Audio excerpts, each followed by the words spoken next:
1, 2, 3, probando. Buenas, bienvenido a mi canal. Este es el tercer video que hago de la serie Construyendo una Passive House. En este video vamos a hablar sobre la elección del arquitecto, lo que puede costar, el concepto de la casa, el diseño, la sostenibilidad y por qué esta casa no necesita ni calefacción ni aire acondicionado.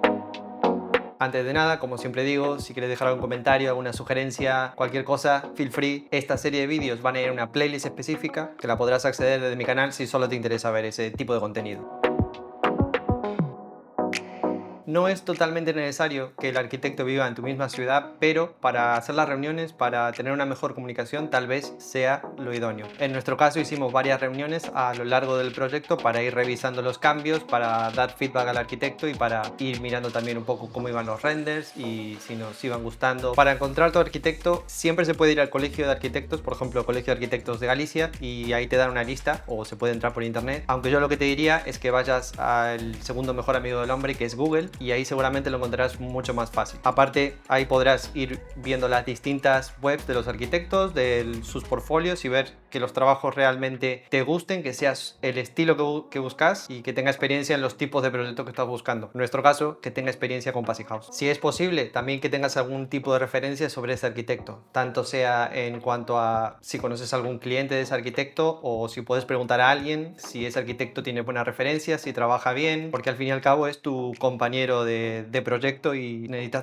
tener un buen feeling y una buena comunicación. Yo he preguntado a varios arquitectos más o menos los costos por el proyecto ejecutivo, es decir, por el proyecto que se va a presentar en el ayuntamiento para que te den la licencia, suele estar entre 10.000 y 15.000 euros, más o menos. Dependerá la zona, dependerá el tipo de arquitecto. Y por último, creo que a la hora de firmar el contrato es importante aclarar las expectativas que cada uno va a tener. Nosotros, como personas normales que nunca hicimos ningún proyecto de este estilo, no sabíamos muy bien qué es lo que el arquitecto nos iba a dar. Entonces creo que eso estaría bien hablarlo y dejarlo bien claro tanto de una parte como la otra. ¿Cuáles son tus expectativas a la hora de recibir las distintas cosas que esperas? Y al mismo tiempo el arquitecto qué es lo que te va a ofrecer. Tal vez incluso sea mejor ponerlo en el contrato y así queda bien especificado y bien aclarado. Nuestro arquitecto se llama Kiko Jorreto, nos gustó mucho su portfolio, su estilo, sus trabajos, muy minimalista, muy moderno. Así que si le quieres echar un ojo, dejo su página web en la descripción.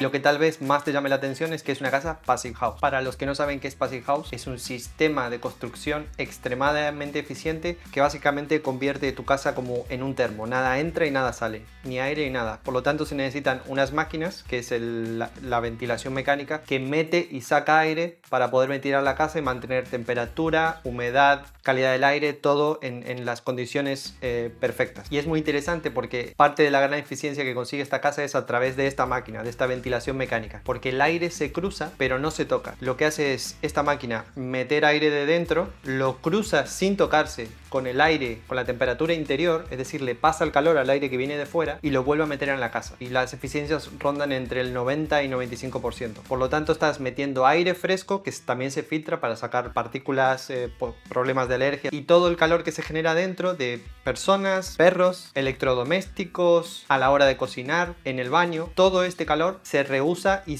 en este caso se calienta el aire que viene de fuera para seguir manteniendo una temperatura estable dentro. Por supuesto, todo esto se consigue no solo con la máquina de recuperación, sino también con un aislamiento mucho más grande y evitando los puentes térmicos, es decir, que ni entre el frío ni se escape el calor. La envolvente de la casa es prácticamente toda una constante en la cual no escapa nada por ninguna hendidura. Y efectivamente, como estarás pensando, todo esto tiene un costo a mayores. Por lo general, dependerá mucho del proyecto. Suelen ser entre un 10 y un 15% más caras de construir. Lo que pasa es que esto se amortiza muy pronto porque las necesidades de frío o de calor son prácticamente nulas o muy mínimas dependiendo del proyecto, dependiendo de la zona donde esté la casa. Por lo tanto, de lo que nadie habla, que es la hipoteca energética, es decir, cuánto dinero tendrás que invertir para mantener una temperatura de confort dentro de la casa, y esta hipoteca te va a seguir hasta que te mueras, es importante entender que con la Passive House vas a tener muchísimo menos gasto para mantener una calidad perfecta en cuanto a temperatura, humedad y calidad del aire. Siguiendo con otras características que tenía este terreno, es que tenía una ocupación máxima de 150 metros cuadrados. Por lo tanto, la superficie de la casa no podía ocupar mucho más de eso. Como nosotros queríamos una casa de una planta, nos hemos tenido que apañar en esos 150 metros cuadrados para poner todo lo que queríamos. Otra cosa importante es que nosotros queremos una casa que tenga privacidad, que podamos hacer lo que queramos dentro de la casa sin tener que preocuparnos si se ve de fuera. Por lo tanto, también está pensada para encajarla un poquito en la finca, que se abra las vistas vistas, pero tener privacidad a los costados para poder hacer nuestra vida sin problema. Y en resumen,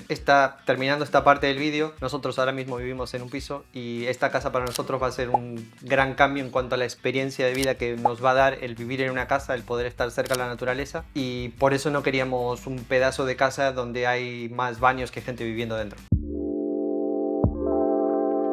Una de las cosas que siempre quise fue tener una casa con una cubierta plana, con un techo plano. Pero, como dije en el anterior vídeo, no muchos ayuntamientos te permiten hacerlo. Una de las formas de conseguir una cubierta plana era hacerla jardinada. Aunque, considerando las últimas novedades, tal vez no la podamos hacer así. Estamos esperando a que nos den la licencia para hacerla tal cual se ven los renders. Como dije, la casa está pensada para que sea en una planta. Así que tenemos un salón y una cocina, todo integrado junto. Después tenemos 3 habitaciones, una galería que va de una punta a la otra de la casa. También tenemos un pequeñísimo estudio al lado de nuestra habitación que da a la zona sur, a la ventana sur. Tenemos 2 baños y entre los baños tenemos un lavadero para hacer todas las tareas del hogar, de limpieza, de colada, etcétera, etcétera. Y bajando en la planta sótano es donde vamos a tener un garaje para 2 coches, un garaje abierto y una zona de sala de máquinas, trastero y una zona de taller donde pienso hacer mis fricadas. Podría poner la impresora 3D ahí, imprimir a las 3 de la mañana. Como se ven los renders, el estilo que buscábamos era súper minimalista, una paleta de colores extremadamente simple, tonos neutrales, blancos, negros, tonos de grises, la calidez de la madera y unos tonos un poco naturales con el verde, con unos rojos. Otra cosa de la que siempre fuimos conscientes es de que la casa sea accesible. Si tenemos suerte y llegamos a viejos, tal vez no podamos caminar o estemos enfermos o tengamos algún accidente y esta casa nos va a permitir entrar y salir de la casa sin problema. Así que no vamos a estar encerrados en nuestra propia casa. Otra cosa que queremos es, a través de distintos muros de contención, ir bloqueando un poco las vistas hacia la carretera para aumentar un poco la privacidad y estar en la piscina, por ejemplo, sin problema a que se vea desde fuera. Y lo último, y algo que me costó aceptar muchísimo, es la realidad versus la ficción. Las fotos súper impresionantes de Pinterest versus lo que realmente uno puede pagar, lo que realmente uno puede hacer por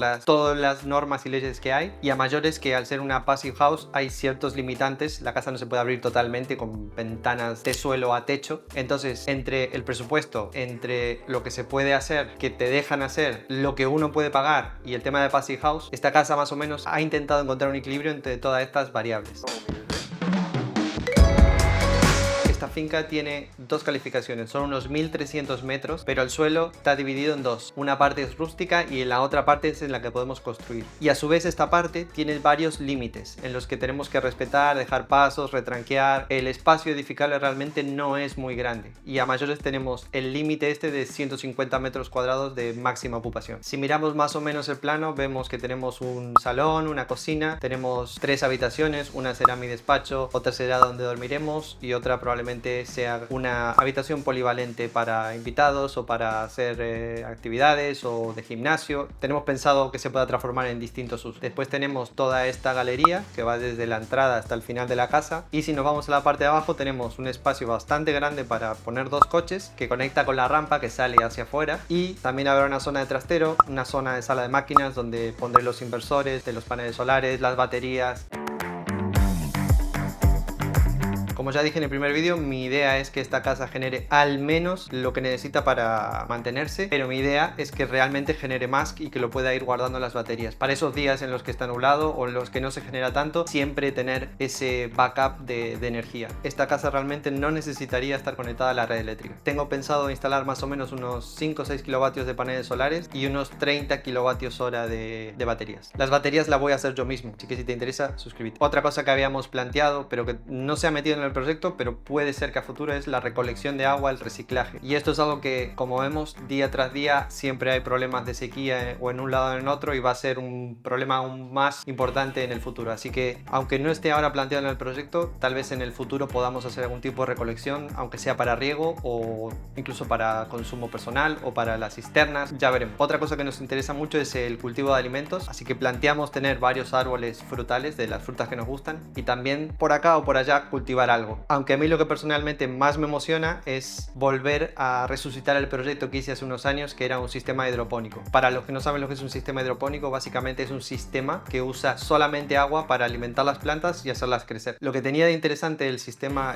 la prueba de concepto que hice, es que estaba todo automatizado. Tenía sensores de pH, tenía sensores de conductividad eléctrica y por lo tanto con unas pequeñas bombas iba regulando la comida para las plantas y iba subiendo, bajando el pH según me iba diciendo los sensores. Y este fue un proyecto que hice para ver si era capaz, y solo me faltó tener un lugar donde poder hacer los soportes para las plantas para abonar. Realmente viviendo en un piso es un poco más complicado, pero cuando esté en la casa espero poder llevar este proyecto a la producción y empezar a cultivar de esta forma, que es súper limpia y automatizada. Y desde siempre también me he planteado cómo podemos dejar menos huella en el medio ambiente y cómo todos estos sistemas que estamos planteando realmente nos ayuden a tener una autosuficiencia energética, tal vez no de comida, pero bueno, cuanto más generemos nosotros mismos, mucho mejor. En el futuro no se sabe si la energía la van a cobrar al triple de lo que está ahora, si va a haber otros problemas, si van a cortar la luz a la noche porque hay demasiada demanda. Entonces queremos ser lo más autosuficiente posible, teniendo en cuenta que estamos creando una casa desde cero, metiendo todos estos elementos que necesitamos ya en la construcción para ir actualizándola y añadiendo esos elementos a medida que lo vamos necesitando. Y eso es todo. Muchas gracias por el... Voy a intentar sacar a Cooper. Cooper, ven. Ni acá, ven. Y eso es todo. Muchas gracias por ver el vídeo, por llegar hasta acá. Gracias a todos los suscriptores, que la verdad es que quería hacer como una especie de sorteo, giveaway de cuando lleguen los 100, y resulta que los 100 ya los pasé, estamos en casi 140. Así que haré algo, algún sorteo o algo cuando lleguemos a los 500 suscriptores. Aunque la verdad no sé exactamente qué regalar. Si me lo dejas en los comentarios, alguna idea, que no sea muy caro. Después también te invito a que dejes comentarios, sugerencias, preguntas, lo que se te ocurra. En la descripción también te dejo mis redes sociales. Suelo estar bastante activo en Twitter, en Thread, y nos vemos por ahí también. Adiós.